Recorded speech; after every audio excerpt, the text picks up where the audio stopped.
Assalamualaikum warahmatullahi wabarakatuh. Waalaikumsalam warahmatullahi wabarakatuh. Alhamdulillahirabbil alamin. Assalatu wassalamu ala asrofil anbiya'i wal mursalin wa ala alihi wa ashabihi ajmain. Segala puji bagi Allah yang telah memberikan kita anugerah kesehatan itu, semangat untuk kita semua sehingga kita bisa berkumpul di TK Sultan Agung yang kita cintai. Salawat serta salam kita haturkan kepada junjungan Nabi Muhammad SAW yang telah menjadi suri tauladan bagi kita semua. Ibu-ibu sekalian, kali ini saya Ustazah Bias ya, Ustazah Putri, perkenalkan yang belum kenal. Ustazah Bias, saya juga punya nama Ustazah Putri. Memang kemarin hilang dari peredaran, tapi insya Allah mulai ini kadang mungkin sering muncul ya. Saya sudah terwakilkan oleh generasi muda, jadi walaupun saya sudah tua tapi saya tak ngaku muda, tapi sudah diwakili. Taqabbalallahu minna wa minkum, taqabbal ya karim. Semuanya semoga diberikan catatan amal soleh dari amal-amal perbuatan yang telah kita lakukan di hari-hari kemarin dan hari-hari yang akan datang. Amin amin ya rabbal alamin. Pada kesempatan kali ini saya akan menyampaikan hikmah Ramadan, hikmah puasa 1 bulan, yaitu ada 3 ya Bunda ya. Mungkin sifatnya kultum saja nih, kalau tausiah kalau PPF gitu ya. Kultum. Kuliah 7 Tidak jam. kayak UAS gitu, belum kelasnya. Ya, PTR. Hikmah berpuasa 1 bulan ada beberapa hikmah, yaitu 3 ya Bunda ya, ibu sekalian, ada 3. Yang pertama hikmah ruhiyah, yang kedua hikmah istimaiyah, yang ketiga sihiyah. Yang pertama ruhiyah niko, kita diberi ketentraman amaliyah ibadah. Jadi kita lakukan pada bulan Ramadan itu kan puasa, tarawih, tadarus, infak, sedekah. Itu dalam rangka takarrub ilallah ya. Harapannya semoga ibu-ibu sekalian bisa khatam ya, kalau tadarusnya itu khatam. Amin ya. Dan khatam itu tentunya diusahain, ditarget hari ini berapa lembar dan seterusnya. Kalau tidak ya biasanya lewat gitu ya. Infak sedekah sudah jelas di bulan Ramadan itu dilipat gandakan oleh Allah. Kalau infak itu satu biji menumbuhkan 7 bulir ya, pahala infak ya. 7 bulir, 1 bulirnya menumbuhkan 100 biji. Jadi kalau ibu sekalian 2000 saja, mereka 2000 kali 700 gitu pahalanya ya. Terus hikmah kebersamaan istimaiyah, dalam melakukan ibadah kita itu rasanya itu kalau bulan Ramadan itu bersama-sama nih, sekeluarga bersama-sama ke masjid, sekampung, senegara, itu semuanya mengisi bulan Ramadan dengan kebaikan. Walaupun nanti di akhir-akhir Ramadan biasanya sudah mulai berkurang sholatnya dan seterusnya, apalagi pandemi ini sedikit yang di masjid, sholat jamaah di masjid. Yang ketiga hikmah sihiyah, hikmah sehat jasmani, karena dengan berpuasa sebagai berbagai macam keluhan ya, biasanya kita lebih enak badannya itu karena lebih terkendali makan dan minumnya ya. Jadi puasa ini sangat berguna untuk kesehatan kita. Di berbagai hikmah tersebut ya, maka dengan usainya Ramadan dan memasuki 1 Syawal diperintahkan untuk mengagungkan asma Allah ya, di akhir-akhir Ramadan atau menyambut Idul Fitri mereka, kita selalu mengagungkan asma Allah ya, dengan tahmid, tahlil, takbir ya. Alhamdulillah kalau di masjid saya, di kampung saya tidak terpengaruh oleh pandemi, jadi tetap girohnya itu tetap ada. Idul Fitri bisa berarti kembali makan dan minum ya. Dan tanggal 1 Syawal diharapkan berpuasa. Idul Fitri juga bermakna kembali kepada fitrah, seperti bayi yang masih suci karena dosa-dosa yang diampuni karena menjalankan puasa Ramadan. Dan dalam merayakan Idul Fitri juga menimbulkan tradisi, salah satunya di bidang kuliner, jadi Bapak, jadi Ibu semua, adanya kupat, lontong, dan aneka sayur. Semuanya tentunya ada filosofinya. Kupat dari bahasa Arab ini kok afan ya, kok aduh banget ya wis. Ini memang sih kalau ilat Jawa itu ahad jadi ngakak, terus sahadatain jadi sahadaten, ya. Muhammad jadi lekemat. Itu ilat Jawa. Ilat Jawa itu seperti itu. Biasanya kalau itu di desa itu Muhammad namanya udah bagus, tapi terulannya lekemat. Itu masa Allah ya, jadi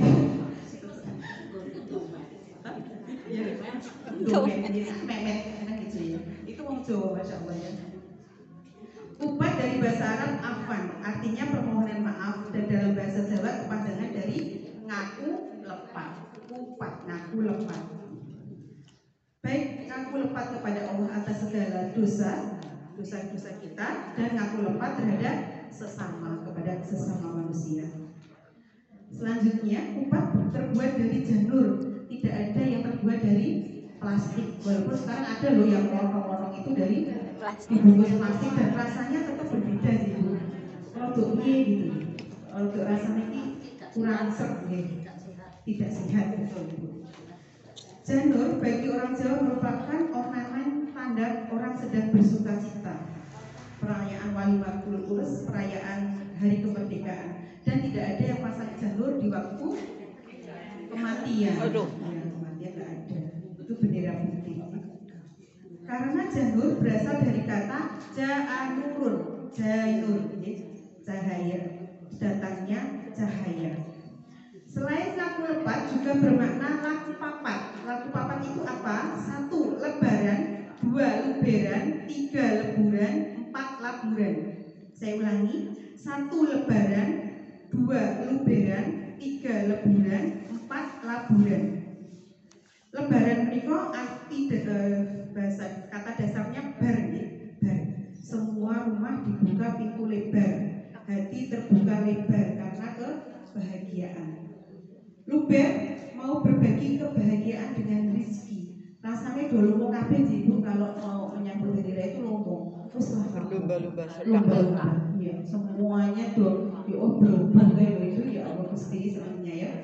Berbagi kebahagiaan dengan rezeki. Jangan sampai di hari raya ini ada yang kesusahan. Pernah suatu hari ya Nabi Muhammad SAW terlambat untuk mengikuti sholat id. Karena apa? Karena di jalan menemukan anak yang sedang bersedih. Ya, saya jadi ingat Palestina ya, anak-anak sana nggak merayakan hari raya. Itu Rasulullah apa itu kok sampai terlambat? Ternyata Rasulullah itu memandikan, menyuapi dan memberikan baju baru gitu. Ya nggak usah itu kapan, nggak usah dibahas ya. Pokoknya yang jelas Rasulullah mengupayai agar anak itu bahagia. Makanya kalau di daerah kita itu ada wisit ya. Wisit apa? Angpau. Jadi kalau daerah saya itu wisit. Jadi anak-anak itu bahagia. Kalau ada dari ojo anak diajari jadi pengemis, lain lah ya, lain yang itu. Dari sisi mana sih sebenarnya gitu kita apa itu berpendapat gitu ya. Leburan tadi ya, leburan sudah leburan, meleburkan diri atas segala salah baik yang disengaja maupun yang tidak disengaja, dengan saling meminta maaf antara satu dengan yang lainnya, baik dari lingkungan keluarga, teman, handetolan, dan masyarakat yang luas.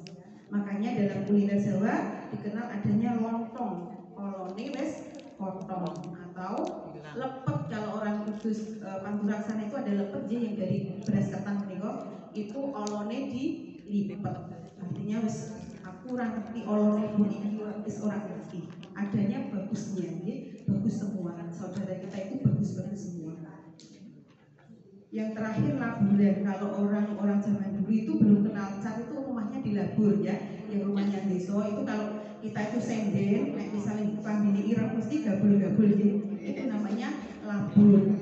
Kalau sekarang sudah digantikan cat. Setelah melaksanakan puasa ya, dan beridul fitri, mari kita hiasi 11 bulan menikah dengan 11 bulan ke depan ya, dengan tetap semangat. Jadi tidak boleh nongkrong, pepenane Ramadan sudah usai, tadarusnya berkurang, sholat sunnahnya berkurang, infaknya berkurang, sedekahnya berkurang, jangan. Jadi memang 11 ke depan kita hias-hiasi dengan amal soleh sampai ketemu dengan Ramadan berikutnya. Ngaten deh. Satu lagi yang akan saya sampaikan, hikmah Syawal. Kalau tadi hikmah Ramadan, yang sekarang hikmah Syawal. Yang pertama at-taghyir, Bunda. At-taghyir itu apa? Berubah. Dari yang kemarin masih produk pelit diganti lomo. Sing sok-sok nggih ngrasani kancane. Nauzubillah hibah beliau seperti memakan daging saudaranya sendiri. Nauzubillah dari ini kita ubah, jangan sampai kita mengawali apalagi bergabung ya dengan komunitas yang seperti itu, dari yang jelek ke yang bagus, artinya hijrah ya.